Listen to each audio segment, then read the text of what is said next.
Boa noite, irmãos, graça e paz do Senhor. Vamos nos colocar de pé e ler a chamada de oração no Salmo 106, verso 1 ao 3, nós vamos ler numa única voz. Salmo 106, verso 1 ao 3, Deus nos chama para adorar no dia reservado para Ele, para o culto. Salmo 106, verso 1 ao verso 3, nós vamos ler numa única voz a chamada de oração. Salmo 106, verso 1 ao verso 3, leiamos todos a uma só voz. Aleluia!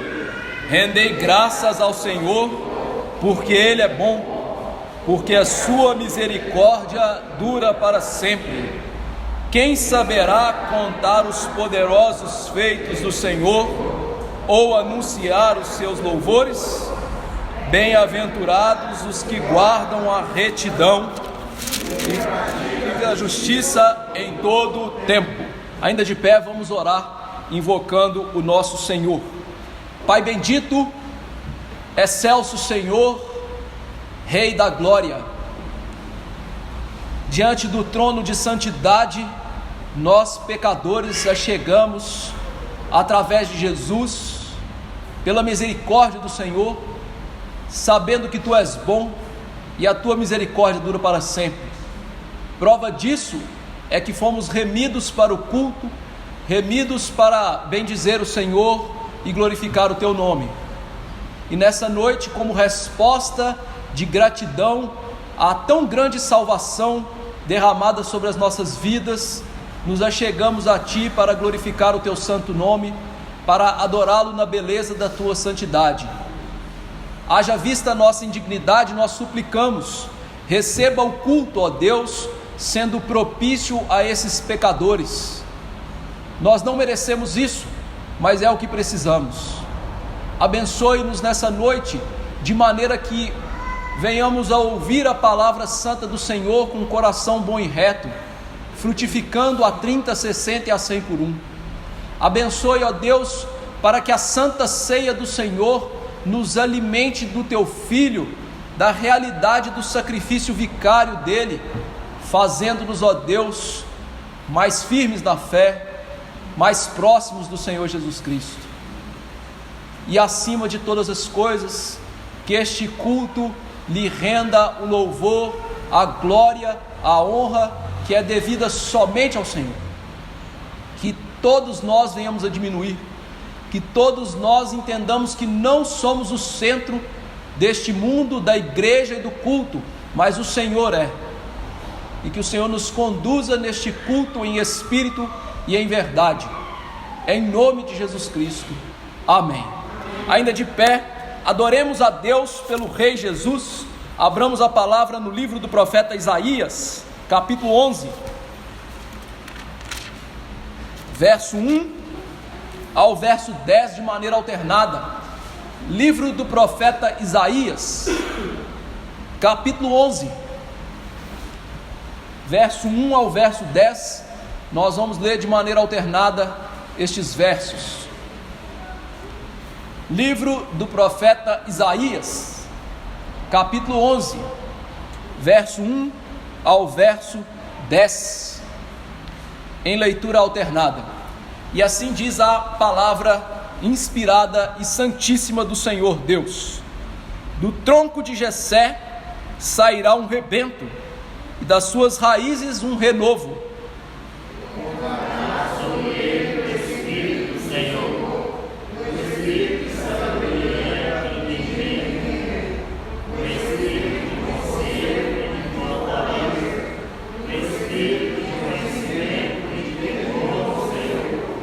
Deleitar-se-á no temor do Senhor, não julgará segundo a vista dos seus olhos, nem repreenderá segundo o ouvir dos seus ouvidos. Mas julgará com justiça os povos, e decidirá com equidade a favor dos mansos da terra. Ferirá a terra com a vara de sua boca, e com o sopro dos seus lábios matará o perverso. A justiça será o cinto dos seus lombos, e a fidelidade o cinto dos seus rins. O lobo habitará no poder, e o leopardo se deitará junto ao capim. O bezerro e o leão novo, e o animal cevado andarão juntos, e um pequenino guiará. A vaca e a ursa pastarão juntas, e as suas crias juntas se deitarão. O leão comerá palha como boi. A criança que deita na casa da porta, e já desmamado meterá a mão na copa das vezes. Não se fará mal nenhum, nem dano algum em todo o meu santo monte, porque a terra se encherá do conhecimento do Senhor, como as águas cobrem o mar.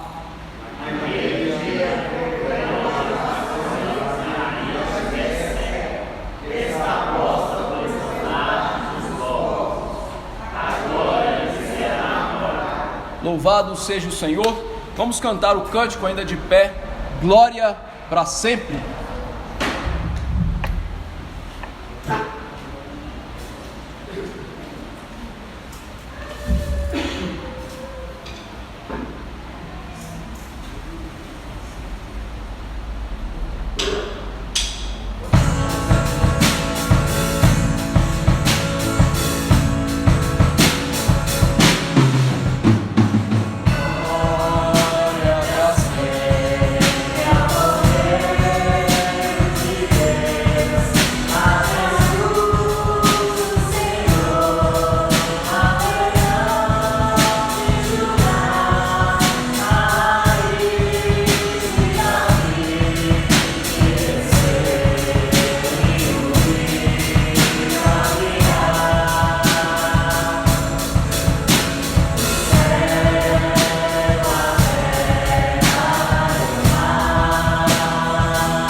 assentar, queridos irmãos.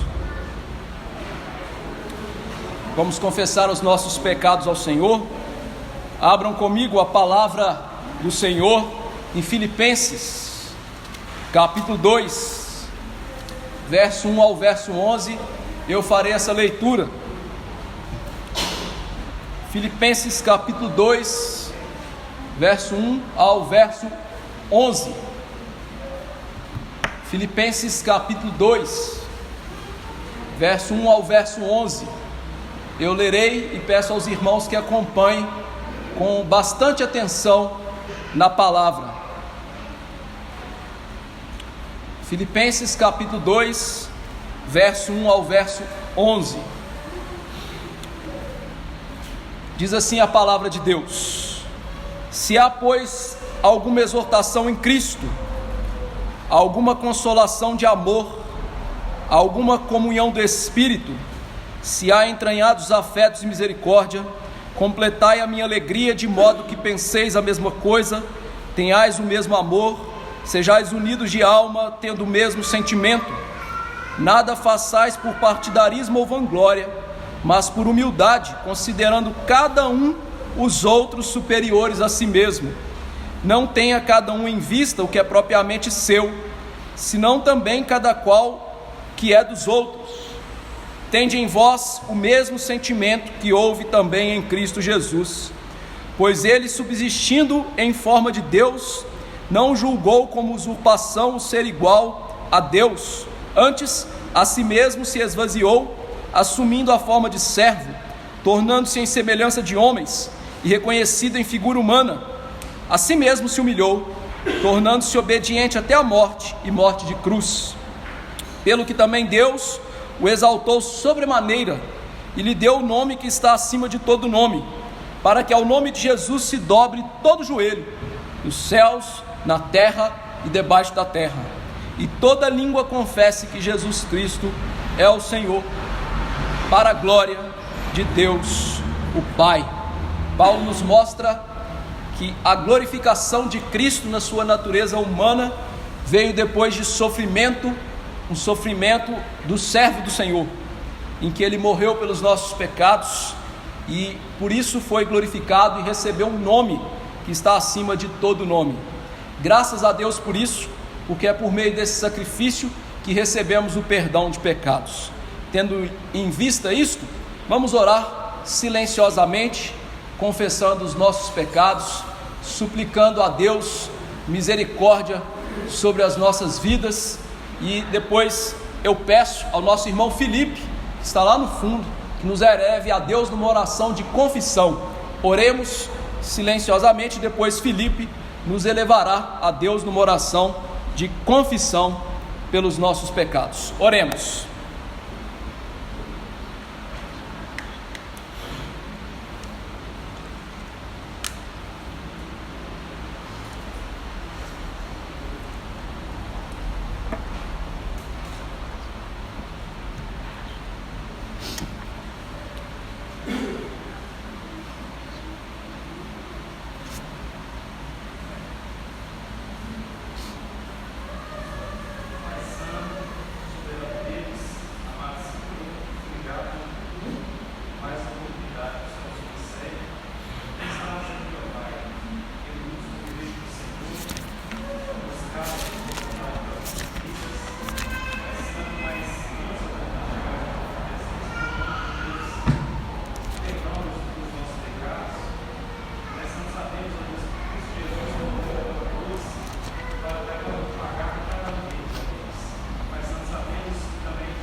Amém.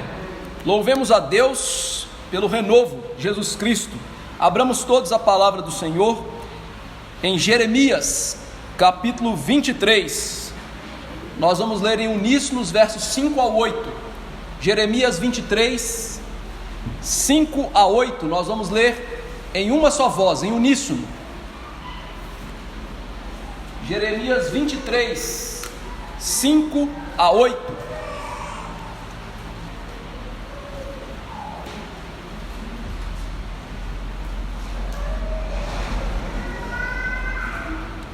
Livro do profeta Jeremias, capítulo 23, versos 5 ao verso 8, nós vamos ler estes versos em uma só voz, em uníssono. Jeremias 23, 5 a 8. Leiamos todos numa só voz. Diz assim a palavra do Senhor: Eis que vem dias, diz o Senhor, em que levantarei a Davi um renovo justo, e rei que reinará, e agirá sabiamente, e executará o juízo e a justiça na terra. Nos seus dias Judá será salvo, e Israel habitará seguro. Será este o seu nome, com que será chamado: Senhor, justiça nossa. Portanto, eis que vem dias, diz o Senhor, em que nunca mais dirão: tão certo como vive o Senhor, que fez subir os filhos de Israel da terra do Egito. Mas, tão certo como vive o Senhor, que fez subir, que trouxe a descendência da casa de Israel, da terra do norte, e de todas as terras para onde os tinha arrojado, e habitarão na sua terra. Louvado seja Deus, que nos apontou plena redenção em Jesus Cristo. Ele é o renovo vindo do tronco seco de Davi.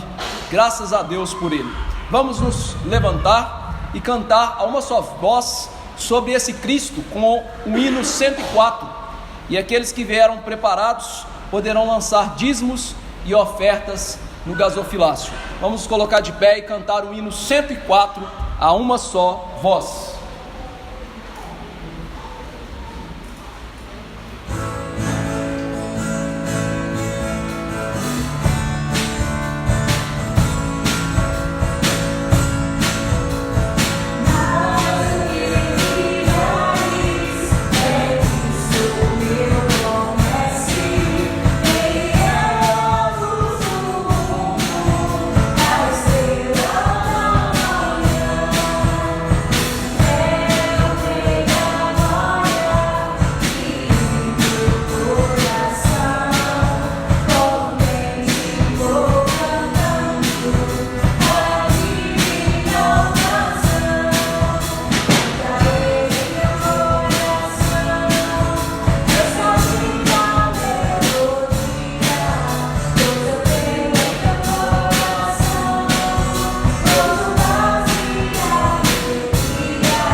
Edmar, por favor, nos eleve a Deus uma oração de gratidão. Soberano Deus, grandioso Pai, chegamos mais uma vez diante da Tua presença. E nesse momento, venho agradecer ao Senhor pela oportunidade que temos de louvar o santo nome do Senhor, nesse momento de culto público a Ti. Exaltado seja o Teu nome sobre os céus e terra. Agradecemos ao Senhor por poder Te louvar. Agradecemos ao Senhor pelo perdão de pecados que nos é concedido, uma vez que venhamos a buscar ao Senhor de coração contrito e humilde. E também agradecemos a Ti por podermos ter a oportunidade de trazer os dízimos e ofertas à Tua casa, de forma que é um agradecimento ao Senhor por tudo aquilo que o Senhor concede em nossas vidas, dia após dia. Peço também que o Senhor possa falar com os nossos corações através da Tua Santa Palavra, possamos ter reverência e deixemos todos os nossos conceitos acerca da Tua Palavra, para que venhamos ouvi-la de coração aberto e que ela possa transformar-nos, possamos praticá-la nas nossas vidas diárias. Esse é o meu pedido, desde já lhe agradeço, em nome de Jesus. Amém. Amém. Podemos assentar, queridos irmãos?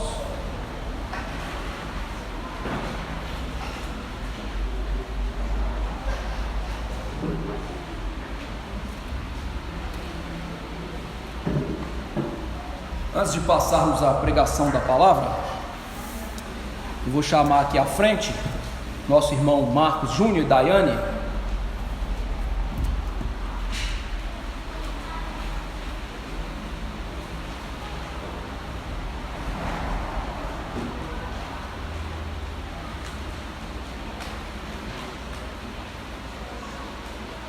Essa semana, nosso irmão Marcos e a nossa irmã Daiane, casados, foram até o juiz de paz e fizeram seus votos, seus juramentos perante o representante de Deus, ordenado por ele para o bem do povo. E estão aqui hoje. Nós vamos louvar a Deus e agradecer pelo casamento deles, uma vez que eles não farão o típico culto de ação de graças, que é algo moderno. Os reformados antigos não faziam culto de ação de graças como nós fazemos hoje, ou seja, a noiva entrando, o noivo entrando e todo aquele procedimento. Eles se casavam e no próximo domingo que viessem à igreja, os pastores os apresentavam como casados e oravam impetrando a bênção de Deus sobre eles. E é o que nós vamos fazer aqui: louvar a Deus e suplicar a bênção de Deus sobre esses nossos irmãos que se casaram legitimamente perante um juiz de paz. Vamos orar então e suplicar a graça de Deus sobre a vida deles. Senhor Deus, bendito Pai, nós somos gratos ao Senhor pelas autoridades instituídas por Ti mesmo, ó Deus, sobre o povo.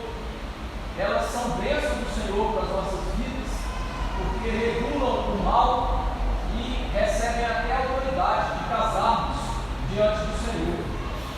Estes irmãos, casados, ó Deus, tomando o Teu nome em juramento e tomando o Senhor como a testemunha máxima deste casamento, tiveram um voto sério. E por isso eu quero implorar ao Senhor que os abençoe de tal maneira que venham cumprir os seus votos, que o casamento deles, ó Deus, possa apontar para o casamento de Jesus Cristo com a sua santa e bendita igreja.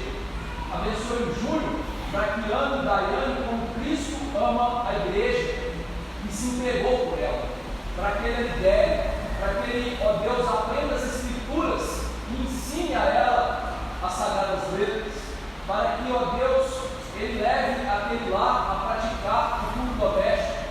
Enfim, abençoe o Teu servo como ele aprendeu no culto de noivos a ser como Jesus Cristo. Abençoe a Daiane, ó Deus, para que seja uma mulher segundo as Escrituras também, e se adorna espiritualmente, ó Deus, como as santas mulheres do passado. Que ela seja submissa não aos homens, mas ao seu próprio marido no Senhor, como convém às mulheres piedosas. Que ela seja uma boa dona de casa, uma boa mãe, e seja preservada na missão de gerar filhos.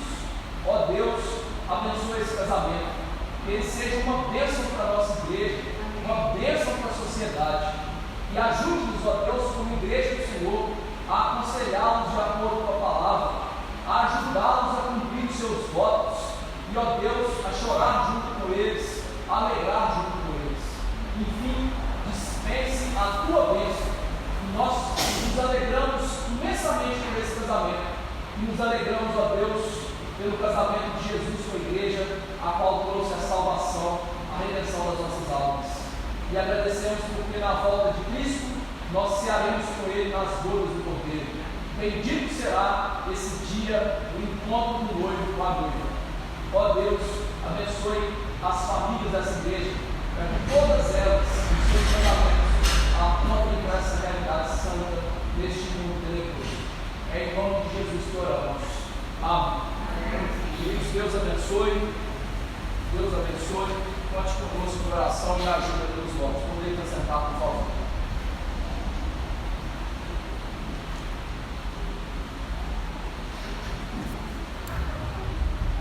Passemos, irmãos, à pregação da Santa Palavra de Deus, no livro do profeta Zacarias, no capítulo 6,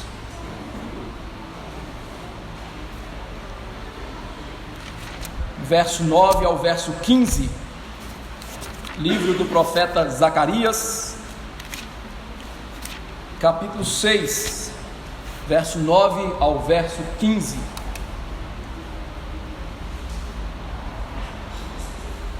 Eu lerei o texto e peço aos irmãos que acompanhem com muita atenção nas Escrituras Sagradas.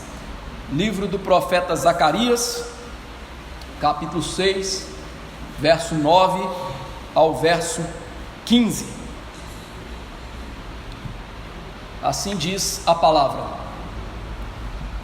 A palavra veio a mim, ou a palavra do Senhor veio a mim dizendo: recebe dos que foram levados cativos, a saber, de Eldai, de Tobias, de Gedaías, e vem tu no mesmo dia, e entra na casa de Josias, filho de Sofonias, para a qual vieram da Babilônia.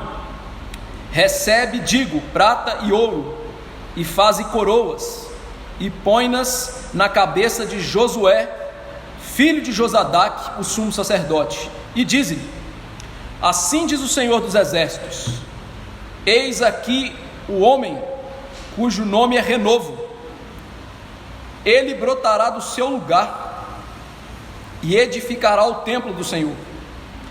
Ele mesmo edificará o templo do Senhor e será revestido de glória. Assentar-se-á no seu trono e dominará, e será sacerdote no seu trono, e reinará perfeita união entre ambos os ofícios, ou seja, reais e sacerdotais. As coroas são para Elém, para Tobias, para Gedaías e para En, filho de Sofonias, como memorial no templo do Senhor. Aqueles que estão longe virão e ajudarão no edificar o templo do Senhor, e sabereis que o Senhor dos Exércitos me enviou a vós outros. Isto sucederá se diligentemente ouvirdes a voz do Senhor, vosso Deus. Vamos orar. Senhor Deus, Pai Santíssimo, Pai do nosso Senhor Jesus Cristo, é por meio do Renovo, o Teu Filho, que suplicamos graça nesse momento sobre as nossas vidas. Graça para aquele que prega, porque cumpre a ele ser fiel. Portanto, dai-me essa graça, Senhor, de ser fiel. É isso que o Senhor requer dos despenseiros. Nem mesmo o teu apóstolo esteve preocupado, como os pastores dos nossos dias, com a retórica, mas o que ele preocupou-se foi pregar todo o desígnio do Senhor e Cristo e este crucificado. Que este seja o desejo do meu coração. Suplico também o teu Espírito sobre a igreja do Senhor, porque a palavra nos ensina que aquele que tem o Espírito, aquele que tem ouvido, deve ouvir a palavra do Senhor.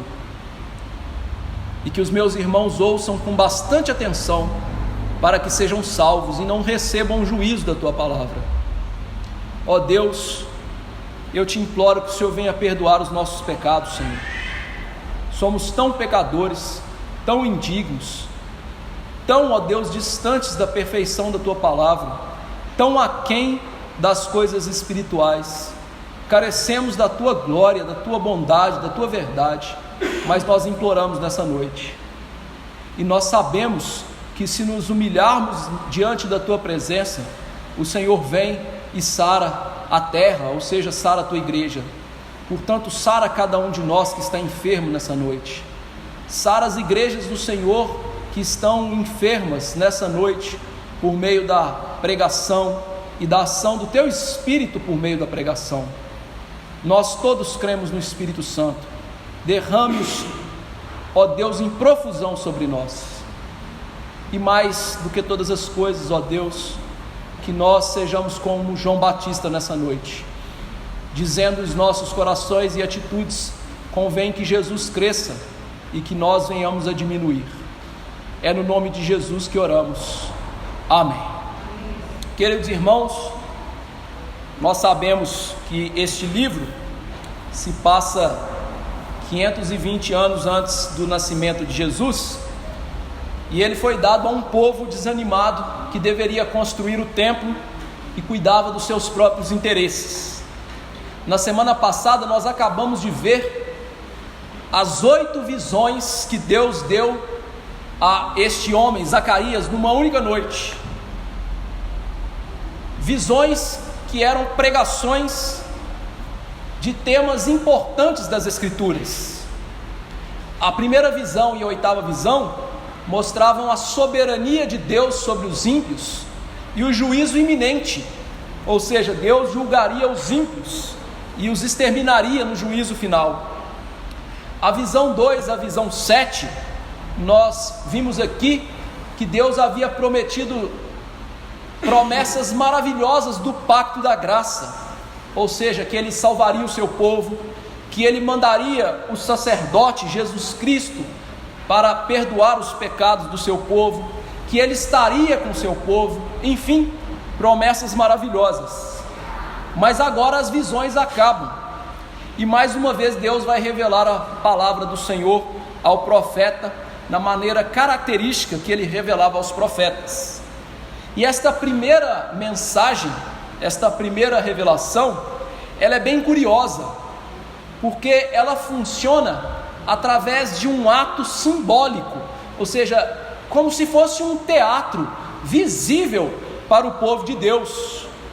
Essa era uma maneira que os profetas costumavam pregar.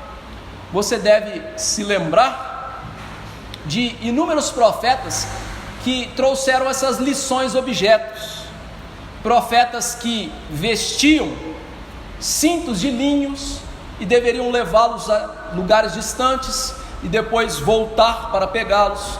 Você lembra de profetas que colocaram canzis de ferro sobre os seus pescoços, profetas que pediam até para ser esbofeteados. Enfim, eram lições objetos, lições que funcionam como parábolas, que trazem uma verdade através de coisas simples de lembrar.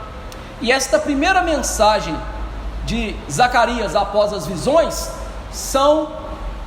ela funciona desta maneira, são do grupo das lições objetos. Mas o que ele queria ensinar para a gente através dessas lições? O que ele queria mostrar para aquele povo combalido da aliança? Qual era a lição objeto? Ele queria ensinar que Cristo é o renovo de Deus, que seria sacerdote e rei. Ou seja, a lição apontava para o futuro, para o Cristo de Deus, o renovo de Deus que viria como sacerdote e rei. Vamos ver esta lição objeto ensinando esta verdade. Nos versos 9 ao verso 11, temos aqui a ação simbólica da coroação do sumo sacerdote Josué. O verso 9 diz: veio a mim a palavra do Senhor dizendo. E como eu disse, essa palavra vem a ele através de uma lição objeto, ou seja, uma parábola, um memorial e promessa para o povo de Deus. E esta era uma maneira curiosa e simples de Deus ensinar ao seu povo. As parábolas serviam para transmitir graça àqueles ouvidos atentos e àqueles que tinham um coração bom e reto. Ou seja, os verdadeiros crentes aprendiam de maneira muito simples através das parábolas. Jesus Cristo, no seu ministério terreno, é o maior exemplo disso. Em Mateus 13, ele disse aos discípulos que ele ensinava por parábola para que aos pequeninos do reino fosse-lhes dado conhecimento salvífico, enquanto aqueles que se julgavam grandes e não queriam aprender de maneira simples, eles se tornavam cada vez mais cegos. Ou seja, o fato de Jesus e o fato de Deus pregar por parábolas era um grande calcanhar de Aquiles para aqueles que achavam-se grandes, achavam-se muito espirituais. E Deus aqui traz uma mensagem nesse sentido. E Deus faz isso, queridos irmãos, cumprindo as suas promessas, inclusive dos Salmos. Porque o Salmo diz, o Salmo 78, abrirei a boca em parábolas, publicarei coisas ocultas desde a criação do mundo. Então a pregação por parábolas dos profetas e a pregação por parábolas de Jesus era um cumprimento profético, em que Deus ia trazendo salvação e juízo, através de símbolos, através de lições fáceis de entender. E nisso nós temos a beleza da vontade e do cuidado providencial de Deus para com seu povo. Porque Deus ensinar de maneira muito simples é Deus se rebaixar ao nível dos seres humanos que não são nada. Calvino, dizendo sobre esta realidade, ele diz que Deus fala conosco como os pais falam com seus filhos. Já viu como um pai fala com um filho bem pequeno e tenro, que ele fica balbuciando, gugu dadá, bilu teteia e coisas do tipo? As parábolas são como o bilu teteia de Deus para a gente, o gugu dadá de Deus. Porque Deus, se ele falasse no seu nível, jamais entenderíamos. E Deus então, ele é como um pai que se abaixa e fala conosco dessa maneira, para quê? Para que entendamos a palavra, para que sejamos salvos, para que a palavra seja internalizada em nós de maneira simples e fácil de aprendê-la. Por exemplo, quem não se lembra das parábolas de Jesus? A ovelha perdida, a dracma perdida, o filho perdido que volta para o seu pai, e inúmeras outras que ele contou, ensinos de maneira simples.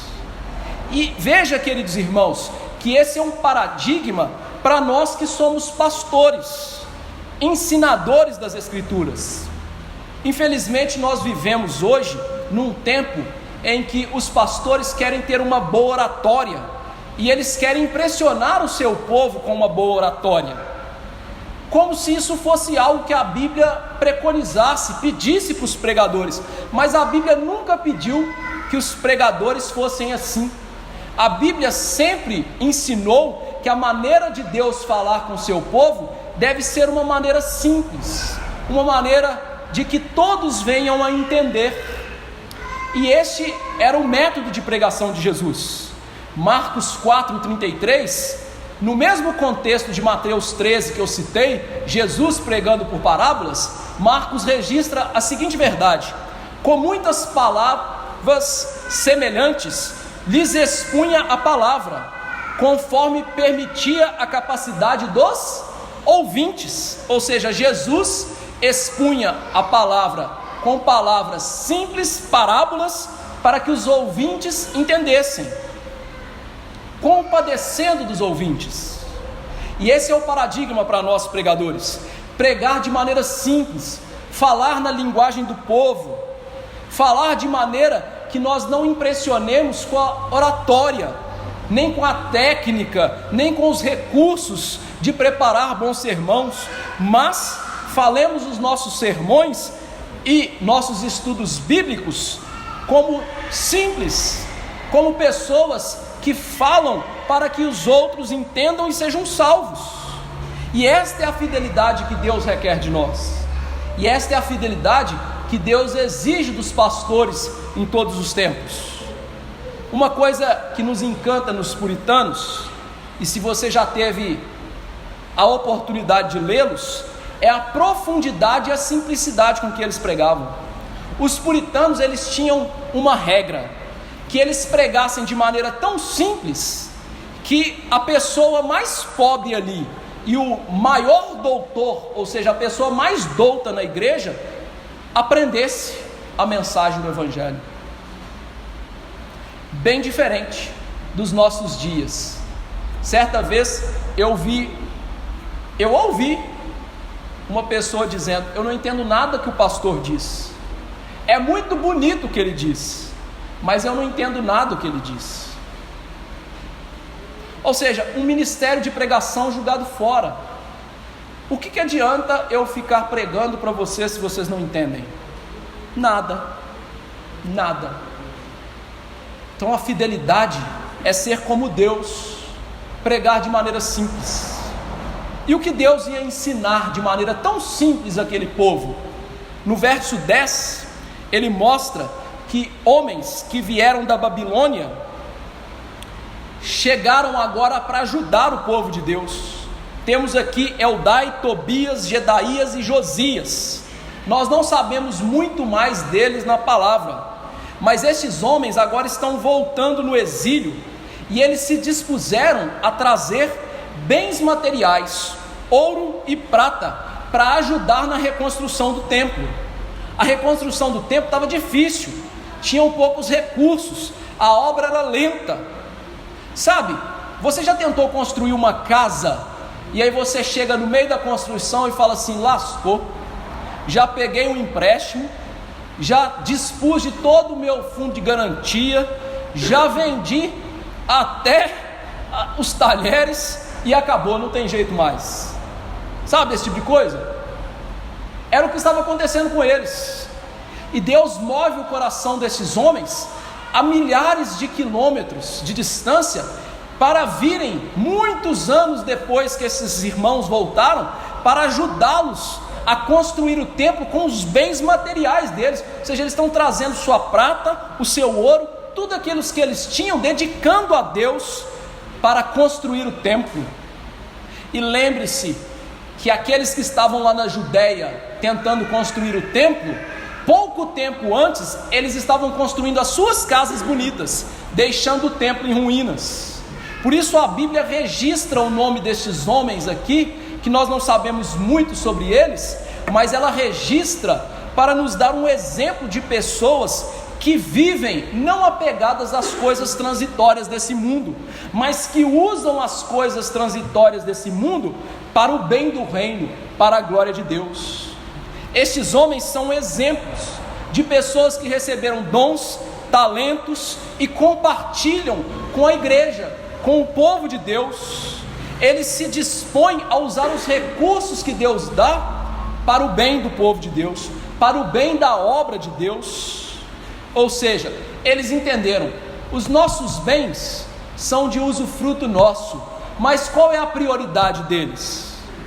Nosso sossego, nosso regalo, nossa vida cheia de coisas? Não, a prioridade deles é o reino de Deus.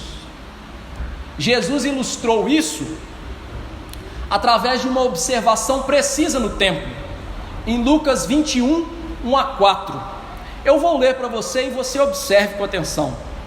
Estando Jesus a observar, lá no templo, viu os ricos lançarem suas ofertas no gasofilácio. Eles lançavam para fazer barulho e para ganhar o holofote das pessoas. Viu também certa viúva pobre lançar 2 pequenas moedas, e disse: verdadeiramente esta viúva deu mais do que todos, porque todos estes deram daquilo que lhes sobrava. Esta, porém, deu da sua pobreza tudo quanto possuía, todo o seu sustento. Jesus não está falando de dinheiro, irmãos. Ele está falando de vida. O dar os bens aqui não tem nada a ver com a gente dar dinheiro para pastores ficar ricos. Tem a ver com nós, cada um de nós, dedicarmos a nossa vida inteira a Deus em todas as partes dela. Mas isso também tem a ver com dinheiro. é dizimar e ofertar com alegria, é fazê-lo entendendo que nós somos os privilegiados em dizimar e ofertar, que isso é um grande privilégio. Por quê? Porque Deus não precisa do seu dinheiro, e o seu dinheiro e o meu dinheiro não é nosso, é de Deus. Tudo que temos, nós somos apenas dispenseiros, mordomos, tudo é de Deus, gente. E aqueles que entendem isso, dispõem a sua vida para isso.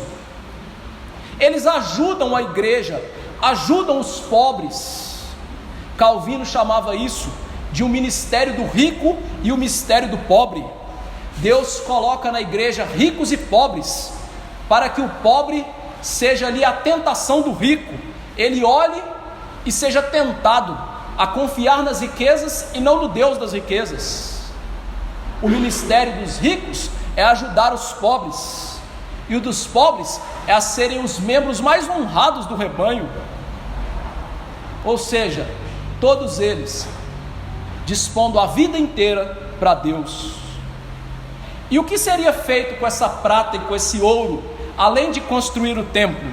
O verso 11 vai começar a mostrar mais profundamente essa lição objeto, essa parábola. Deus ordena que se fizesse coroas de prata e ouro, para que o sacerdote Josué fosse coroado.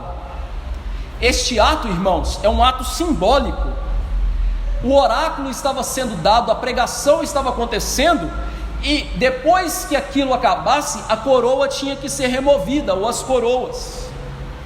E o que Deus estava ensinando através desse ato? Simbolicamente ele estava mostrando que os ofícios reais e sacerdotais seriam unidos em um só homem, que seria rei e sacerdote. Aquilo que o povo de Deus esperava e que alguns reis tentaram fazer impropriamente, Deus faria pelo seu poder. Eu vou dar dois exemplos simples. Saul, que era rei e tentou sacrificar ao Senhor, Deus lhe tirou o trono. O rei Uzias, que foi um rei piedoso e tentou queimar incenso, e Deus lhe feriu de lepra, mostrando que no Antigo Testamento o ofício sacerdotal e real, eles eram separados, mas toda a simbologia apontava para quê? A necessidade de um sacerdote e de um rei que viesse, de um homem, um santo homem, que combinasse essas duas coisas. E isso aconteceria no futuro. Isso aconteceria através de um descendente de Davi, que o próprio Davi profetizou sobre ele no Salmo 110, em que ele diz: disse o Senhor a meu Senhor, ou seja, disse Yahvé, o Pai, ao meu Senhor Yahvé, o Filho: tu és sacerdote para sempre, segundo a ordem de Melquisedeque. Ou seja, a pregação simbólica é sobre Jesus Cristo, aquele que seria sacerdote e rei, uma única pessoa, trazendo sobre si dois ofícios santos, algo que não aconteceria no Antigo Testamento, mas que seria visto na plenitude dos tempos, no cumprimento das promessas. O sacerdote rei, irmãos, é Jesus, e toda a Bíblia no Antigo Testamento aponta para esse homem que seria sacerdote e rei, e que traria, portanto, a salvação, que nenhum rei podia trazer, que nenhum sacerdote podia trazer, que nenhum homem podia comprar ou trazer. Por isso Pedro pregou dele. Todos os profetas dão testemunho que todo aquele que nele crê recebe remissão de pecados. Ou seja, todo o Antigo Testamento, a mensagem principal é Cristo. O conteúdo de todos os escritos do Antigo Testamento é o rei e sacerdote. E isso mostra uma coisa: se toda a Bíblia no seu Antigo Testamento circundava, tinha como principal Jesus, o centro da nossa vida, o centro de tudo que somos, tudo que fazemos é Jesus. Jesus ensinou isso por parábola. Ele disse assim: eu sou a videira, vocês são aquele que permanece em mim, dá frutos, e o que não permanece é cortado. O que Jesus ensinou é que Ele é o centro vital, não só das Escrituras, mas da vida de todo crente, que o norte da vida de todo crente, os seus pensamentos, palavras e ações deve ser Jesus. Tudo que ele faz é dedicado a Cristo. Cristo é o norte, é a bússola que conduz o homem em todos os seus caminhos, e tudo aquilo que Cristo ensinou culmina nisso: estarmos debaixo da sua proteção em relação à ira de Deus e vivermos de acordo com os seus mandamentos, tendo Ele como centro nevrálgico da vida espiritual. Por isso, na mesma palavra, Ele diz: sem mim nada podeis fazer. Então esta primeira parte, ela nos ensina de um Cristo sacerdote e rei, que é o centro da vida, um Cristo que deve ser procurado não só como Salvador, mas também como Rei das nossas vidas. E queridos irmãos, como diria o pregador antigo, se nós procuramos a Cristo como Salvador, mas não temos como Rei, Ele jamais será o nosso Salvador. E aí nos vem aquela famosa pergunta: qual área da sua vida que Jesus não reina? Qual área da sua vida que Jesus está mandando fazer coisas e você não faz? Tem gente que pode ser a área financeira, gasta mais do que deve e até surrupia o dízimo. Tem gente que pode ser a área sentimental, que dá aos sentimentos livre razão, de maneira que eles são desenfreados, de que eles estão sempre à tona e eles não são subjugados por Jesus. Tem gente que pode ser o trabalho, que trabalha não para a glória de Jesus e para usar o seu trabalho para o avanço do reino, mas para o seu próprio sustento e para a sua própria regalia. Tem gente que pode ser coisa boa como descanso, e que dá mais valor ao descanso do que trabalhar para Jesus. Tem gente que pode ser o famoso ladrão de tempo, em que rouba de Deus o dia que Ele ordenou para que fosse do culto. Mas em qual área da sua vida que Jesus não está reinando? Se há áreas secretas na sua vida que Jesus não reina, é bem provável que Ele não seja o seu Salvador, porque ou Jesus quer tudo, ou Ele não quer nada.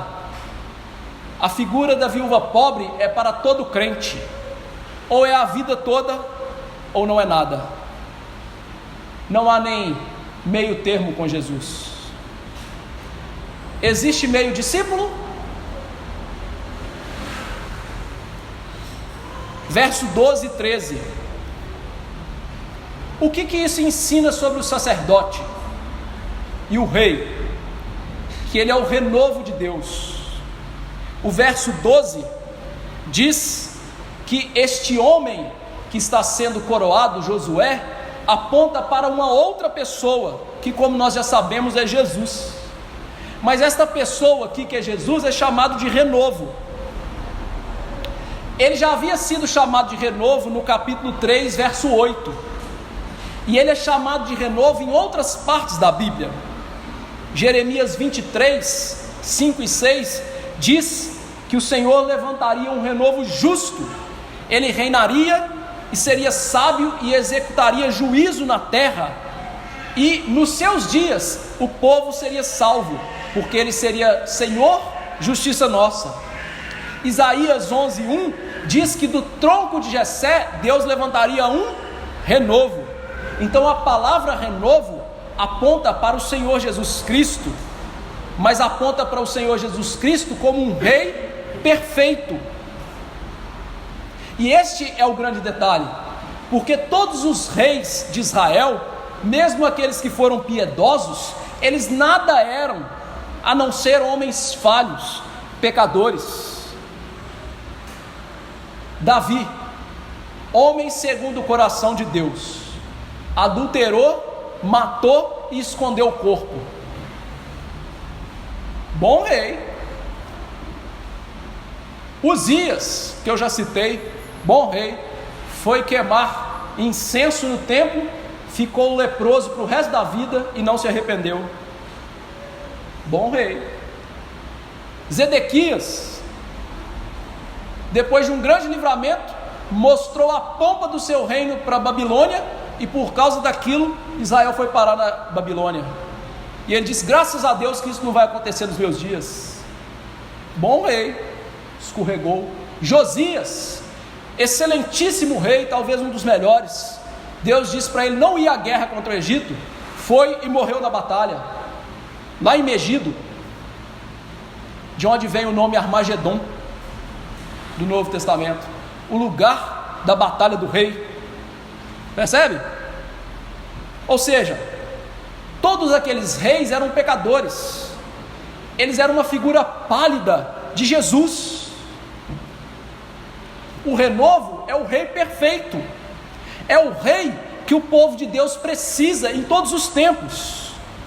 Lembre-se do livro de Juízes, que dizia: não há rei em Israel, cada um faz o que acha mais reto ao seu coração.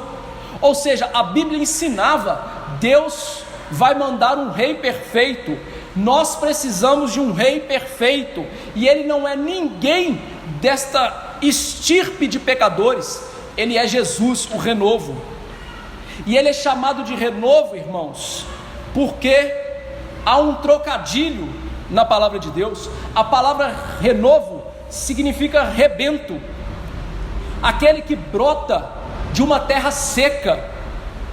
Veja que coisa interessante, a descrição então é que o povo de Deus, nós pecadores, somos uma terra seca, que a linhagem de Davi, que era a linhagem real, que dela viria o Messias, é uma terra seca. E a ideia então é que desse lugar onde não pode brotar vida, vem lá a verdadeira vida, o autor da vida, Jesus, o sol nascente das alturas, o Rei da paz, o todo-poderoso Deus, que nessa terra castigada pelos pecados, morta espiritualmente, escravizada por Satanás, viria o Salvador, que traria perdão de pecados, que nos levaria à fonte inesgotável, da qual jamais teríamos sede novamente. Ou seja, o renovo é o filho de Davi, o verdadeiro filho de Davi. Por isso, a genealogia de Jesus em Mateus termina e começa: livro da genealogia de Jesus Cristo, filho de Davi. Por isso, os homens gritavam em desespero: Jesus, filho de Davi, tem compaixão de mim. Ou seja, aquele que brota de um lugar que não deveria sair nada, para trazer salvação, misericórdia, paz entre Deus e os homens. E aqui, irmãos, estes do passado foram chamados a esperar por este homem, Deus homem, que traria salvação. E nós aprendemos então que a vida com Deus é uma vida de espera. Eles esperavam um renovo que viria trazer a salvação. E como o renovo já veio e trouxe salvação, nós também fomos colocados numa vida de espera, que esperamos o renovo, para agora renovar céus e terra, para trazer céus e terra novamente ao Éden, no sentido de que não há mais pecado, não há mais mal neste mundo. Mais uma vez, temos aqui a ideia da consumação da obra, daquele que virá e renovará este mundo em escombros, esse mundo tenebroso, desse mundo maldito, que sofre com a ira de Deus no presente. Ele vai trazer o renovo. Nossa vida é uma vida de espera, uma vida em que nós somos libertos para viver com esperança. Por isso esse mesmo livro vai chamar os crentes de cativos de esperança. Eu e você somos presos pela esperança. Esperamos um Senhor que voltará, o Senhor Jesus Cristo. Esperamos com fé, esperança e amor, cuja fé e a esperança passarão, e haverá somente amor, obediência para todo sempre. E a pergunta é: como nós estamos esperando? Irmãos, há ansiedade no seu coração pela volta de Jesus? Você pensa na volta de Jesus? Você faz a última oração da Bíblia? Maranata, vem Senhor Jesus. A vida com Cristo é essa vida de espera. Esperamos o noivo vindo de uma terra distante para o grande banquete espiritual do casamento dos últimos dias. E há então uma necessidade de vivermos a vida santificada, como a parábola das virgens que se encheram de azeite, obedecendo. Por quê? O que o renovo faz? Verso 13, diz o texto: Ele mesmo edificará o templo do Senhor. Veja, um templo estava sendo construído por Zorobabel, e o texto não está falando desse templo, o texto está falando de outro templo que o renovo construiria, que Jesus construiria. E qual templo Jesus constrói? Jesus constrói templos feitos com mãos humanas? Jesus constrói templos de tijolos, argamassa? Não. Jesus não está preocupado com templos de tijolos e argamassa. Por quê? Porque eles não podem contê-lo. Ele que é o Rei dos Reis e Senhor dos Senhores. Mas o templo a qual Cristo se dedica a construir e se preocupa é aquele que Paulo diz em 1 Coríntios 3,16: Não sabeis, irmãos, que nós somos santuário de Deus e o Espírito de Deus habita em nós? O templo que Jesus constrói é a sua santa igreja, a santa igreja que ele vem fazer morada pelo Espírito. Ou seja, o verdadeiro templo que ele constrói é o seu povo, e ele faz isso pela palavra, pelo Espírito. Por isso os apóstolos diziam que eles lançavam a pedra angular, Jesus, e a igreja construía no fundamento dos apóstolos e profetas a palavra de Deus, a pedra fundamental, Jesus, a palavra de Deus, construindo um templo não com pedras de tijolos, mas pedras vivas, pedras que o Senhor lavra e coloca no seu templo com salvação e santificação, o corpo espiritual de Jesus, onde o Espírito habita. Templo que voltará, descerá dos céus perfeito, quando Jesus voltar em glória. É esse templo que Jesus constrói. Por isso, queridos irmãos, a gente tem que preocupar com a igreja, a gente tem que se preocupar com a verdadeira construção dessa vida, que é a igreja do Senhor, nos preocuparmos com as pedras vivas, que são nossos irmãos. Eles importam.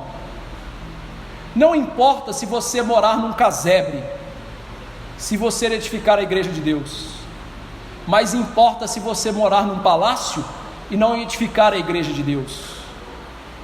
A palavra nos ensina a edificar a igreja, a trazer, irmãos, cada vez mais pedras vivas pelo discipulado à igreja. Essa é a missão de todos nós. Jesus nos enviou para colocarmos pedras vivas no seu templo, pelo discipulado, pelo batismo, pela pregação, a sustentarmos com a santa ceia da promessa essas pedras vivas, pela pregação da palavra. Ou seja, o Senhor se preocupa com as coisas que realmente importam e que não serão destruídas pelo fogo dos últimos dias. E por isso, irmãos, o principal ministério da igreja é o ensino da palavra. Deveríamos nos atentar mais a isso. Quem veio na quinta-feira ouviu sobre isso durante 1 hora e 20 minutos. O que devemos fazer? Como que Deus ministra graça no Novo Testamento? Pela pregação, pelo ensino da palavra. Queridos irmãos, a construção da igreja se dá pela palavra. Quantas igrejas estão preocupadas com programações que não levam a lugar nenhum? Quantas igrejas estão preocupadas com movimentos dentro da igreja que não chegam a lugar nenhum? Quantas igrejas, né? E é interessante que as coisas, elas funcionam de tal maneira e as pessoas estão cegas para isso. Vamos fazer uma programação de jovens? Fazemos. Mas vamos ler alguma coisa e orar, né? Porque senão, né? Aí lá, lê um textinho lá, 10 minutos, alguma coisa, né? Ora 3 minutos e o resto é conversa, comida e por aí vai. Que edificação que há nisso? Nenhuma, isso é perda de tempo. Percebe? Vão fazer a plenária da SAF. Que edificação espiritual para o corpo de Cristo tem eu já ia chamar de planária, né? De plenária da SAF. Distribuí 10 Bíblias, vendi 5 calças, entreguei 4 folhetos. Que edificação que há nisso? Que Bíblia que nós estamos ensinando e investindo na igreja? Que tempos nós estamos gastando com coisas que não são nada? Veja, né? E a palavra diz: não gastei dinheiro com aquilo que não é pão. Ou seja, param de gastar dinheiro e tempo com bobagem. Vai cuidar das coisas essenciais, a palavra de Deus. Porque construir o templo de Deus se dá pela palavra. E se não tem palavra, não tem construção. E para construir, a gente tem que ser cheio do Espírito Santo. Construir na carne é edificar um templo ao diabo. Construir nas coisas que não edificam é destruir a obra de Jesus. Como ele mesmo disse: aquele que comigo não ajunta, espalha. Percebeu como a Bíblia é clara? E quando Jesus constrói o templo por meio da pregação e do ensino da palavra, o que isso traz para ele? Glória, exaltação. Ele será revestido de glória. Veja que o ministério de Jesus era de pregação, e o ministério de Jesus era de glorificação da sua natureza humana. Ele se humilha como ninguém e se torna um pregador que as pessoas não queriam ouvir, para que houvesse glória sobre glória na sua vida. Por isso Paulo diz: ele se humilhou, mas Deus o revestiu de glória como nenhum outro, para que todo joelho se dobre diante dele naquele dia. Ou seja, esse ministério de Jesus, de pregar, morrer por nós, se humilhar na sua humanidade, é o penoso trabalho das suas mãos, mas é isso que glorifica a Deus, é isso que traz glória para o povo de Deus. O ministério de glória na igreja é o ministério de pregação. Lembra de Paulo dizendo: nós vivemos de glória em glória, quando é pregada a palavra e o véu é tirado. A glória da igreja é a pregação, a glória de Cristo é a pregação que aponta para Ele como Salvador, o Rei justo, humilde, que se humilhou para se tornar o Rei dos céus e da terra, como Deus homem. E nós olhamos para o humilde pregador da Galileia e esquecemos que Ele é o Rei. E Deus, numa minoria santa, nos faz lembrar disso, quando naquela cruz maldita coloca uma epígrafe: Rei. Ele é o Rei. Deus mostra que a glorificação de Jesus passava por receber uma coroa de maldição no nosso lugar, mas Ele então receberia a coroa de glória por construir a sua igreja e salvar a sua igreja.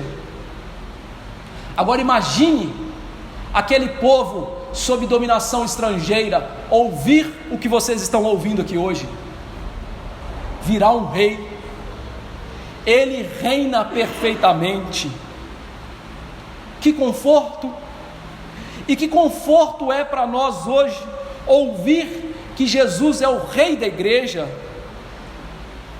no meio do abatimento pelas dificuldades da igreja, no meio do abatimento das dificuldades familiares, das dificuldades do país, das dificuldades do mundo afora. Nós ouvimos: Cristo reina, Ele governa a sua igreja, pela palavra, pelo Espírito e pelos oficiais da igreja.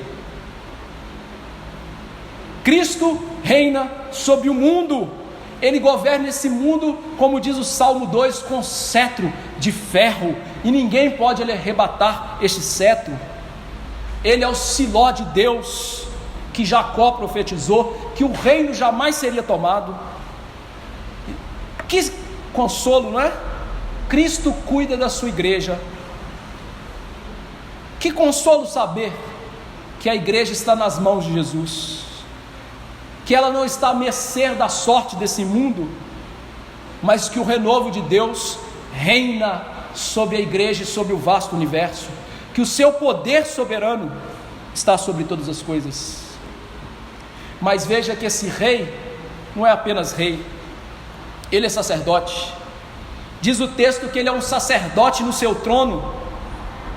E aqui, irmãos, é algo bendito que está acontecendo, porque no Antigo Testamento os sacerdotes eram da casa de Levi e Arão, e os reis da casa de Davi.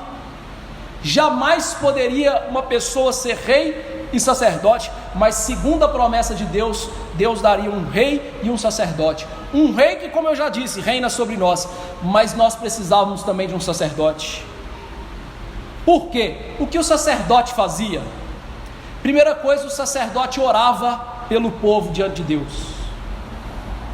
E quando nós vemos o Novo Testamento, Jesus orava por nós. Você já leu o texto de João 17? Que Jesus orou pelos seus discípulos e por aqueles que haviam de crer?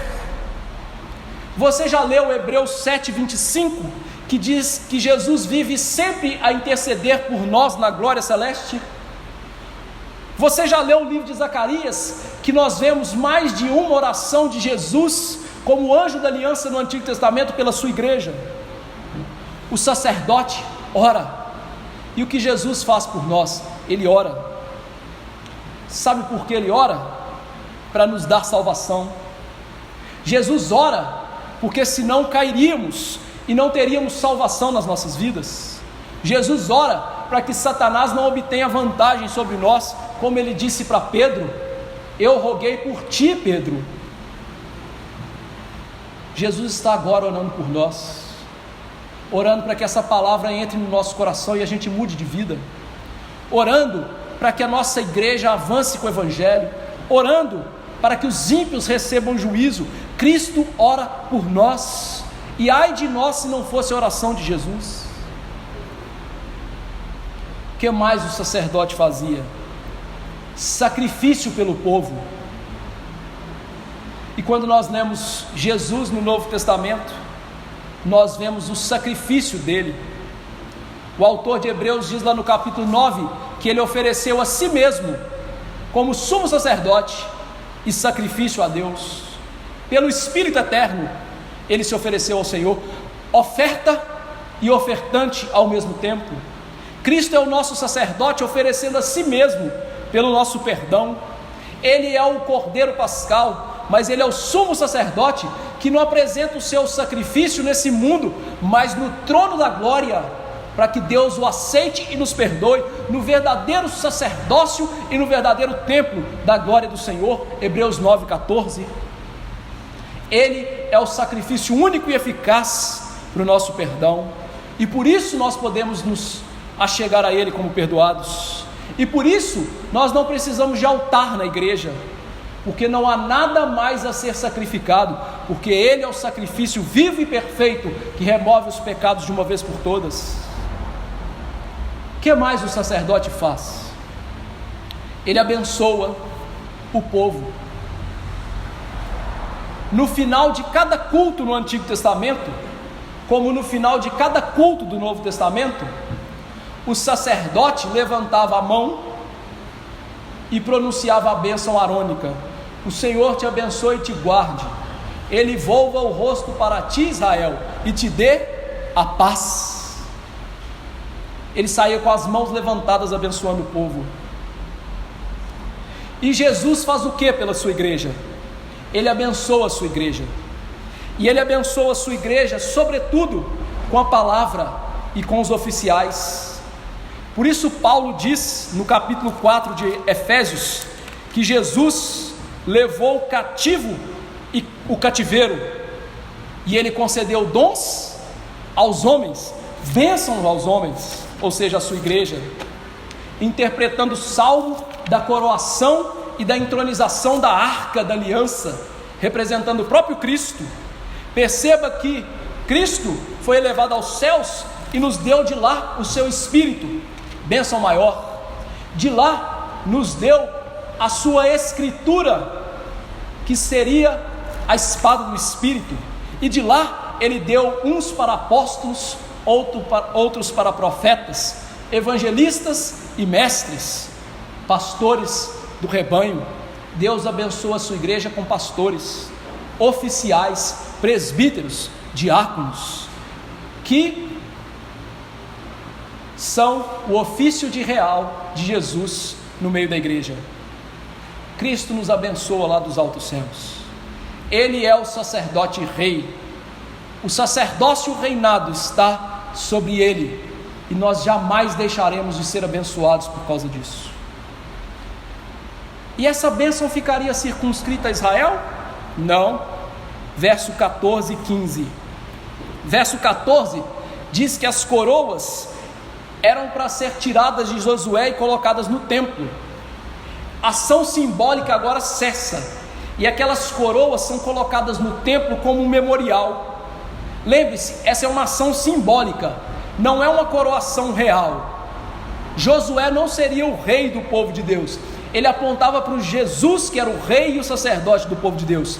Mas essas coroas agora, elas servirão para lembrar, para ser uma memória vívida para o povo de Deus.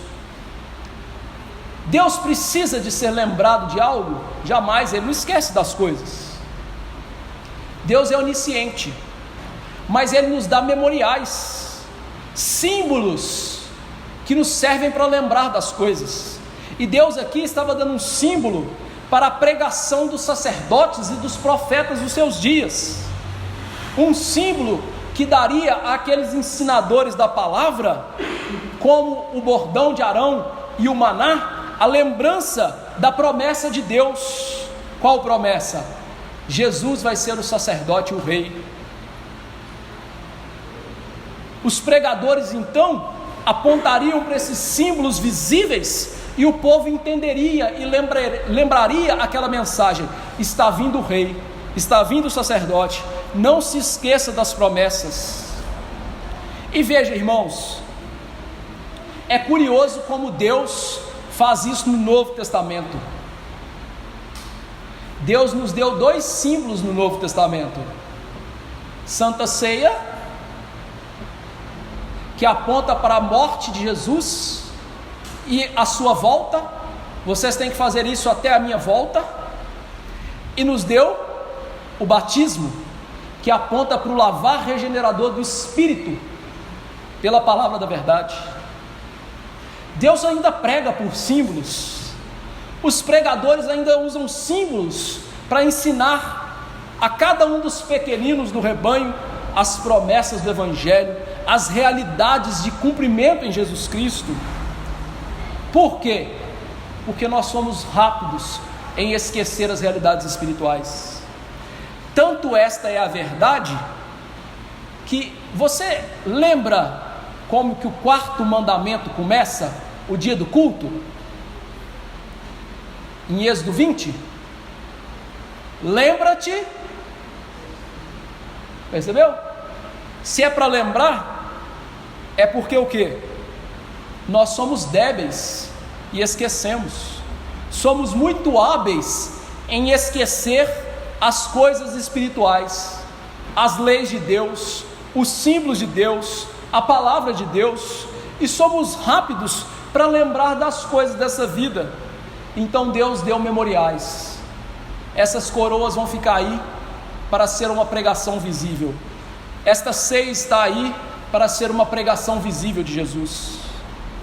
Ou seja, Ele queria que nós jamais esquecêssemos de Jesus. Em segundo lugar, aquelas coroas seriam uma lição objeto, como um memorial daqueles homens. Aqueles homens seriam lembrados pela disposição deles em servir a Deus, saindo de tão longe e servindo Deus com seus bens materiais. Talvez você não tenha ideia do que é isso, mas eu vou te dar aqui uma breve ilustração. Imagine que você tem aí uns 100 mil na sua conta bancária, e você ouve que uma igreja lá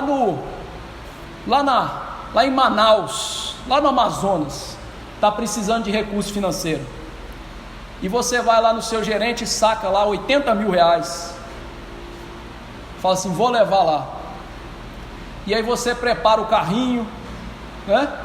Prepara a viagem, e sai daqui de carro e bate lá em cima. Viagem longa, perigosa, você está com esse monte de dinheiro, né? Isso não é nada comparado ao que eles fizeram.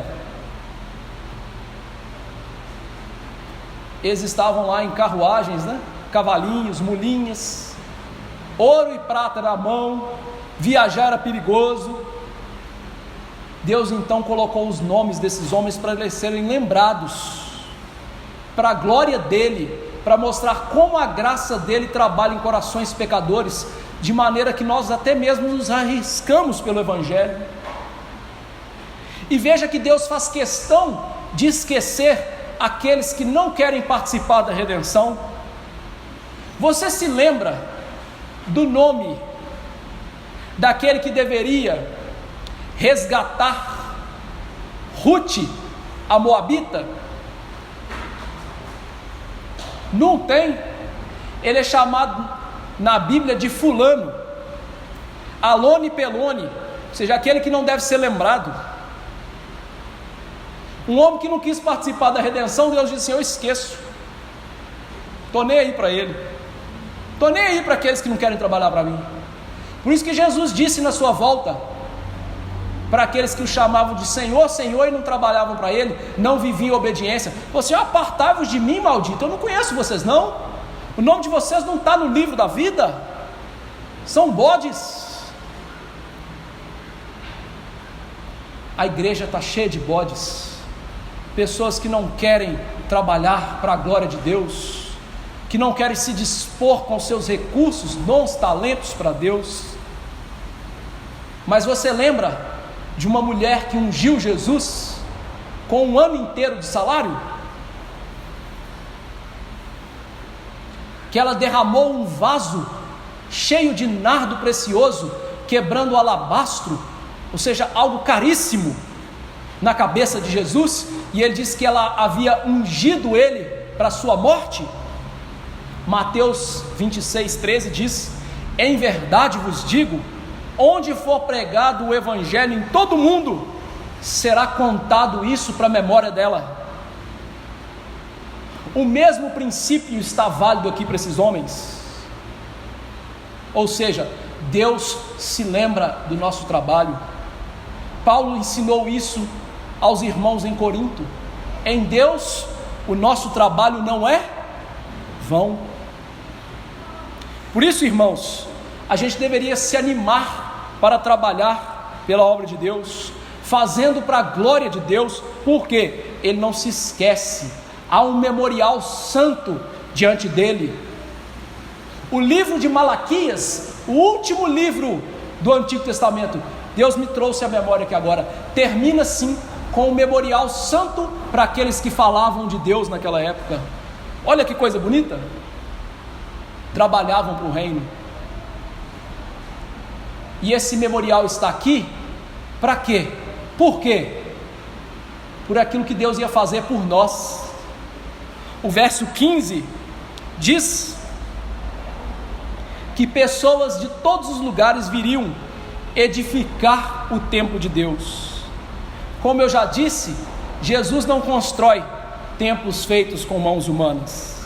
A consequência disso é que o verdadeiro templo há judeus e gentios, pessoas que são salvas não só de Israel, mas de todos os lugares. Ou seja, a salvação vem dos judeus, mas ela não é somente para os judeus. O templo de Deus inclui pessoas de todos os lugares, que amam o Senhor Jesus Cristo, que o confessam como Senhor e Salvador, e que trabalham por Ele incansavelmente na sua obra. A bênção que está sendo prometida aqui é a bênção que foi dada a Abraão, que no Senhor as famílias da terra seriam benditas, que Tiago fez questão de falar dela em Atos 15, no primeiro concílio da igreja. Ele diz: conferem com isto as palavras dos profetas, cumpridas essas coisas, eu, Deus, vou reedificar o tabernáculo caído de Davi. Tabernáculo caído de quem? Davi. Olha o renovo. E levantando das ruínas, vou restaurá-lo, para que os demais homens, gentios, busquem a Deus, aqueles a quem é invocado o nome de Deus para salvação. Isso é tão verdade, isso provaria o profeta como um verdadeiro profeta, que nós somos as provas vivas de que o profeta era um verdadeiro pregador. Você e eu, irmãos, que cremos em Jesus, somos as provas de que o profeta era um verdadeiro profeta de Deus, que realmente a sua mensagem era verdadeira, bem diferente daqueles falsos profetas dos nossos dias, né? Eu vou contar uma história verídica aqui, para você entender o que eu estou falando. Eu conheço um pastor, muito amigo meu, que há muito tempo atrás ele era da igreja pentecostal como eu, então portanto acreditava naquelas besteiras de profecias, né? E ele tinha um cabelo grande, lisinho, e ele é bem rosadinho, bem branquinho, né? Então ele estava parecendo uma menina, né? Ninguém estava para ver, só via a cara dele, né? E aí chegou o dito profeta, né? Eis, filha, que eu te digo que você vai casar com fulano de tal. E ele levantou a mão lá no fundo assim, né? Falou assim: eu sou homem. Aí o profeta do lado de cá rebateu: então Deus vai te dar a graça de viajar esse país de avião. E ele contava quase 40 anos, alguns dias atrás, e falou assim: nunca viajei de avião na minha vida. Percebe que a palavra de Deus, ela se mostra verdadeira, porque ela se cumpre nas nossas vidas, e porque ela provém do Espírito Santo de Deus, e porque ela é referente não a coisas materiais, mas à salvação. Nunca se viu um profeta deles falando assim: eis, filho, que eu te digo que Deus está te salvando hoje, que Deus está levantando você da morte espiritual para a vida, porque ninguém pode fazer isso a não ser o Espírito de Deus pela pregação da palavra. Ou seja, nós, irmãos, provamos dessa realidade. O profeta era um verdadeiro profeta, a igreja edificada pela palavra. Não tem motivo da gente duvidar disso. Tira a incredulidade do seu coração aí, entenda de uma vez por todas essa verdade. O que você precisa? Palavra. O que essa igreja precisa? Palavra. O que a igreja de Deus no mundo precisa? Palavra. Mas palavra junto com obediência. Por isso a profecia diz: vocês têm que viver isso diligentemente. A ideia é: como que a gente vai ver o cumprimento das promessas? Fidelidade a Deus, obediência aos mandamentos de Deus. E eu vou mostrar para os irmãos que isso é verdade quando Jesus veio. Quantos judeus viram que Jesus de fato era o rei de Israel e o salvador do mundo? Pouquíssimos. Quantos desfrutaram daquela verdade e viveram aquela verdade? Pouquíssimos. Quem? Os humildes e que quiseram obedecer a palavra. Aqueles que Jesus disse assim: vocês podem ir embora junto com os outros. E eles disseram: Jesus, de jeito nenhum, Senhor, o Senhor tem palavra de vida eterna, nós não vamos não. Aqueles que ele dizia: nós vamos andar de dia, o quem anda de dia não tropeça, ou seja, nós vamos obedecer a palavra, vamos ressuscitar Lázaro, vamos para Jerusalém, e eles iam com ele. Aqueles que ele disse: vocês vão para o mundo inteiro pregar esse evangelho, e eles iam morrer por isso, e morreram de fato. Ou seja, quem desfruta as bênçãos da aliança? Os obedientes. Quem quer obedecer a Deus. Essa é a palavra. Você está aí sentado no banco querendo obedecer a Deus? Vai receber das bênçãos da aliança. E eu não estou falando de dinheiro,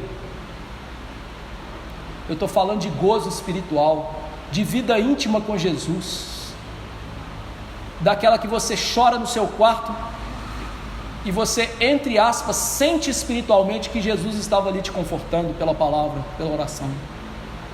É isso. Mas isso é para os obedientes. Jesus ouve os obedientes. A palavra dele faz bem para aqueles que andam retamente, diz Miqueias. Percebe? Obediência. Desfrute da promessa com obediência. Aplicações. Primeira aplicação. Irmãos, Jesus é o nosso rei. Ele é o rei do mundo inteiro. E especialmente ele é o rei da igreja. Então não há espaço para orgulhosos no seu reino. Submeta a ele. Como se submeter a Jesus? Se humilhando diante de Jesus, reconhecendo quem de fato você é diante de Jesus, um pecador que carece da graça de Deus. Como se submeter ainda mais? Obedecendo às ordens de Jesus na palavra. Não há submissão sem obediência.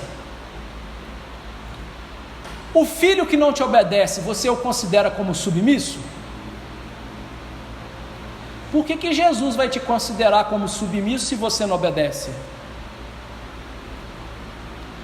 Como que a gente mostra ainda mais submissão? Submisso às autoridades do mundo e submisso às autoridades da igreja. Paulo disse em Romanos 13 que aquele que confronta, que retém a autoridade, ele está fazendo o quê? Negando, confrontando, retendo o próprio Deus. Percebeu? Por que muitas pessoas hoje não são submissas aos presbíteros da igreja, aos diáconos da igreja? Por que muitos hoje fazem fofoca do pastor? Por que muitos hoje falam mal do pastor nas costas dele?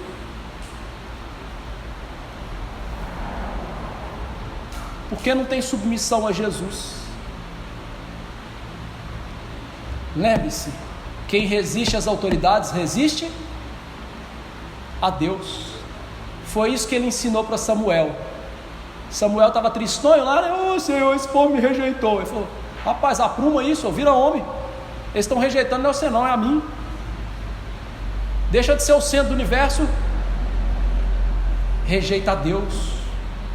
Segunda aplicação: se Cristo é o nosso sacerdote, descanse no fato dele rogar ao Pai por nossas vidas.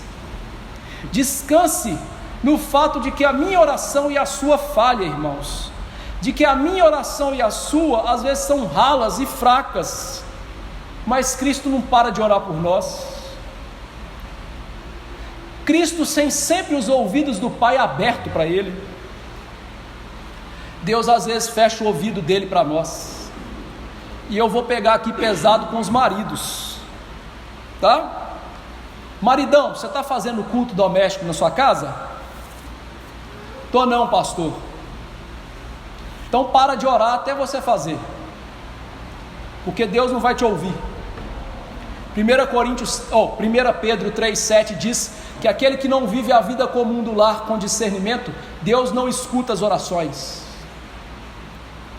Então vai fazer o culto na sua casa, puxa sua mulher e seu menino, sua menina, seus filhos para fazer o culto, porque Deus não vai te ouvir não. Tá bom? Essa é a verdade.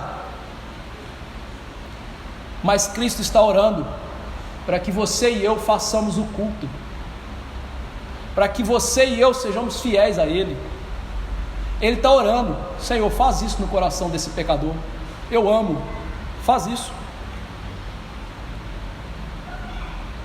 Faça, irmãos, orações verdadeiras diante de Deus, pelo novo e vivo caminho Jesus. Não perca esse privilégio, não desperdice esse privilégio.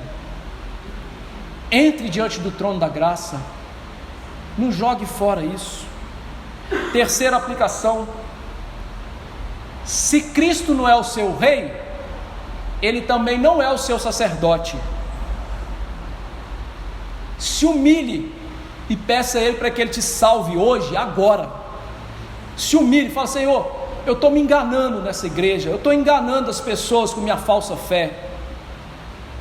Me dê um coração abatido pelo pecado, me dê que eu sinta o pecado, como aqueles que ouviram a pregação de Pedro, lá no Pentecostes, sentiram o coração batendo por causa do pecado, e me faça invocar o Teu nome, porque a palavra diz: todo aquele que invoca o nome do Senhor como Salvador, Ele o salva dos seus pecados.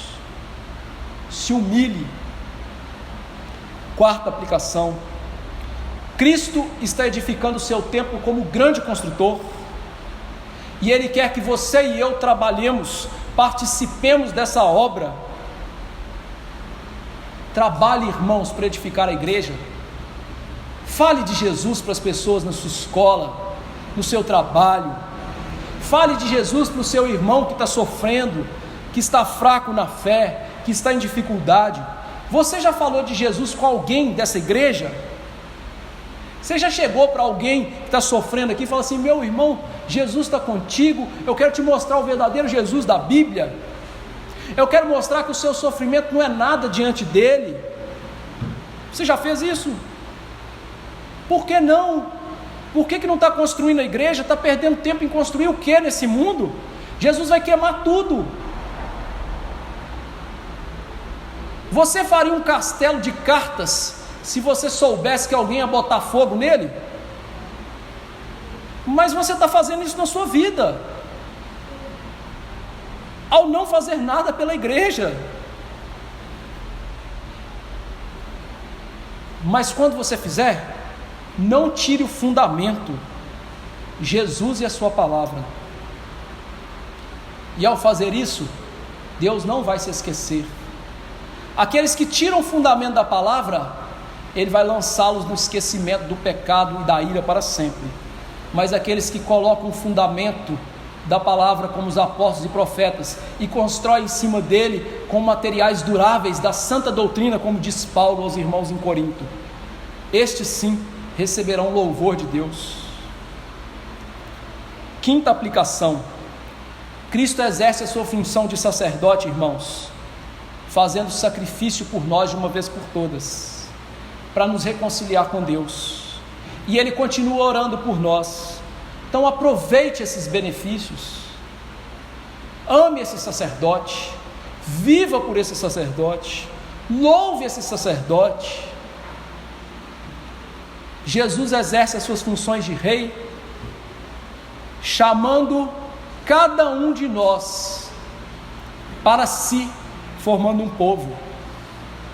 Ele faz sua função de rei, nos dando oficiais, leis e disciplina na igreja, governando a igreja pela lei e pela disciplina visível.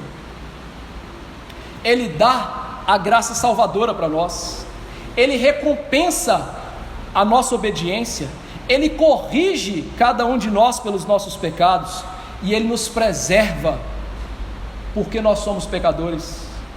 Ele sustenta nas suas tentações e sofrimentos, Ele restringe o mundo e as tentações, Ele vence os nossos inimigos para a glória e para o nosso bem. E por fim, Ele castiga para sempre aqueles que não conhecem e não obedecem o Evangelho. o que vai acontecer com você? Você conhece e obedece o Evangelho? Faça isso e viverá. Vamos passar a Santa Ceia do Senhor. Felipe, faça-me um favor, vem aqui à frente. Por favor, Giliade, vem aqui à frente também. Vamos servir a ceia do Senhor.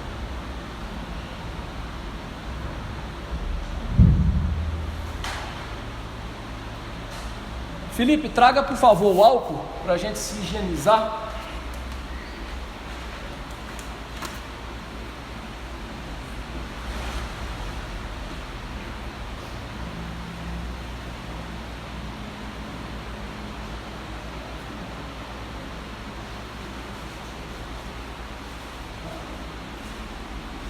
A palavra institucional da ceia diz o seguinte: enquanto comiam, tomou Jesus um pão e, abençoando, partiu e disse, dando aos discípulos: tomai e comei, isto é o meu corpo. A seguir tomou um cálice, tendo dado graças, e deu aos discípulos, dizendo: bebei todos, porque este é o meu sangue, o sangue da nova aliança derramado a favor de muitos, para a remissão de pecados. E digo-vos: desta hora em diante não beberei deste fruto da videira, até aquele dia em que o hei de beber novo convosco no reino de meu Pai.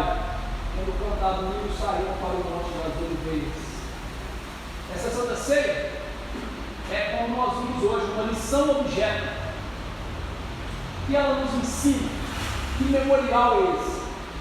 Memorial que o Cordeiro da Páscoa, Jesus, morreu por nós.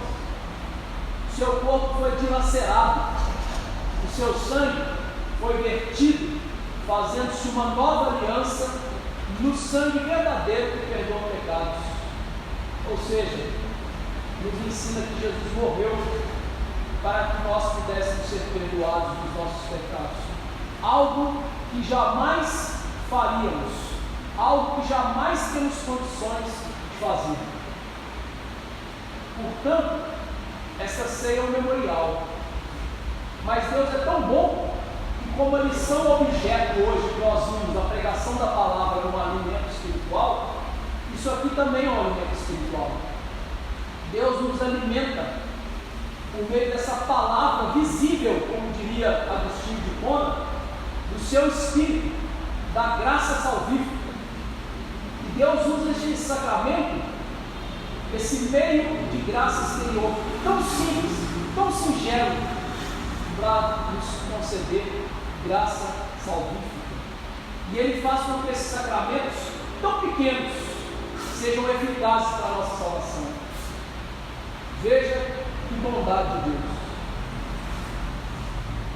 E o que a gente precisa de fazer para participar? Ter fé verdadeira e arrependimento verdadeiro. Confiar só em Jesus para a salvação. E arrepender dos nossos pecados de maneira que sintamos ódio dos nossos pecados. Sintamos o peso deles. Sintamos a misericórdia de Deus em Jesus Cristo. E tenhamos plena convicção e vontade de obedecer a Deus. Se você não tem isso, não participe. Se você tem, você é bem-vindo. Mas para ser bem-vindo, é necessário ser um membro de uma igreja genuinamente evangélica. Pessoas que não são membros de igreja não devem tomar do santo símbolo do Senhor, porque tomam juízo para si. E se você é membro desta ou de qualquer igreja verdadeira, nessa mesa do Senhor, nós acharemos graça. Vamos orar para que Deus tire esses elementos do uso comum. Eles não vão se transformar. Isso não é um novo sacrifício, mas Deus nos alimenta por meio deles na ação da fé e do Espírito Santo de Deus. Oremos.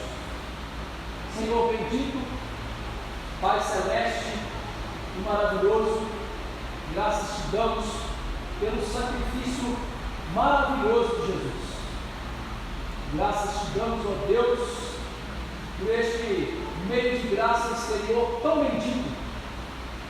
Que o Senhor derrame graça sobre nós, de maneira que sejamos agora, Deus,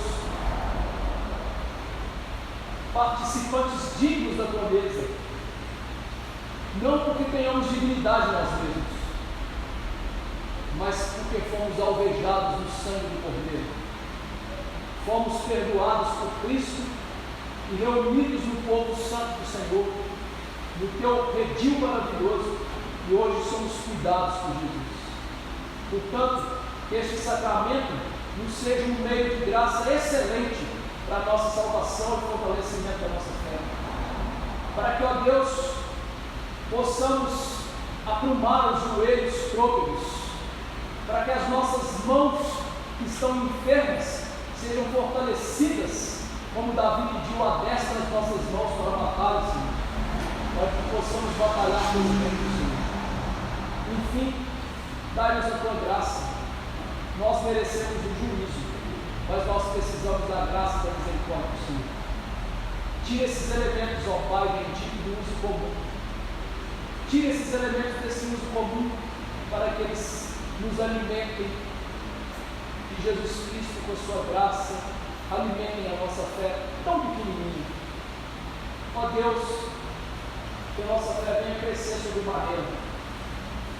Uma pequena fé nos leva para o céu, mas uma grande fé traz o céu para o nosso coração.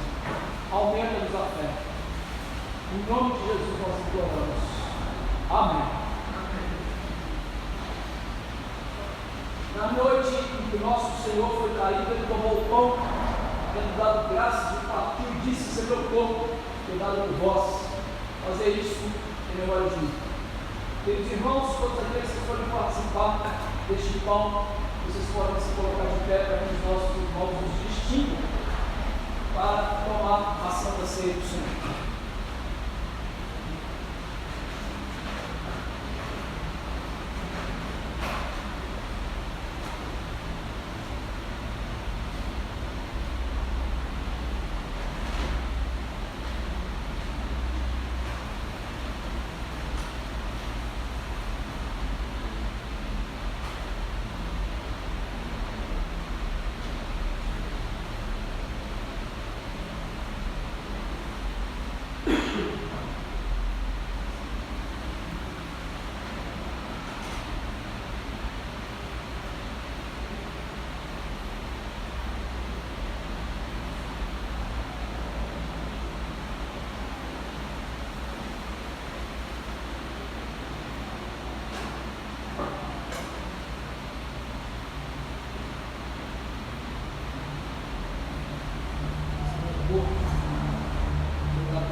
Deus soberano,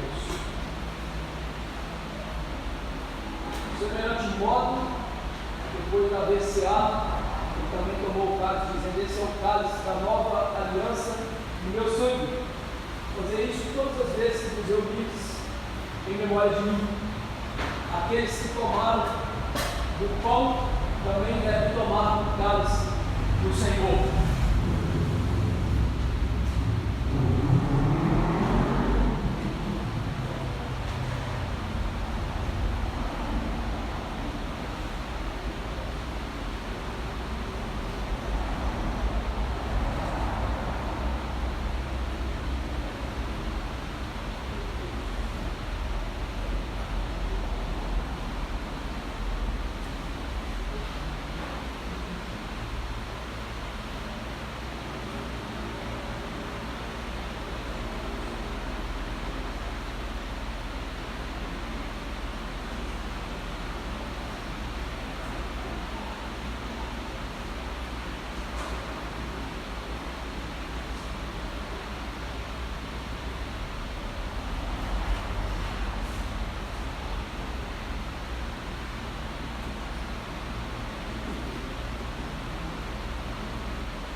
encerrando o culto dessa noite.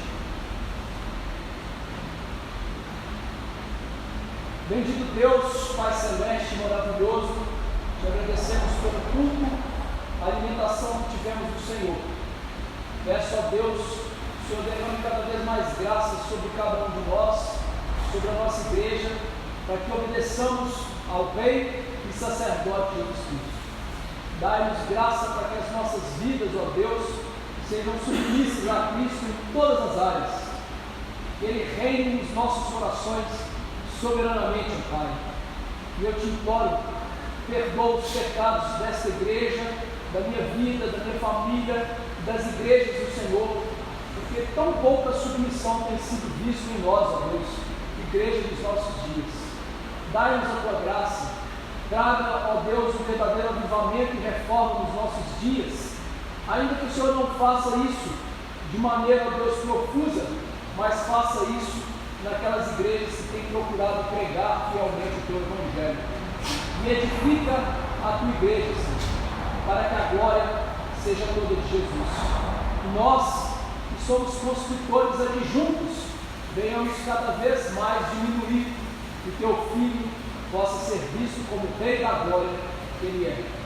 Abençoe-nos, ó Deus, eu te imploro, e nos leve em paz, em nome de Jesus Cristo. Amém. Graça do Senhor Jesus Cristo, o amor de Deus, o bendito Pai, a consolação do Espírito estejam com os eleitos, hoje e para sempre. Amém. Igreja sentar, queridos irmãos.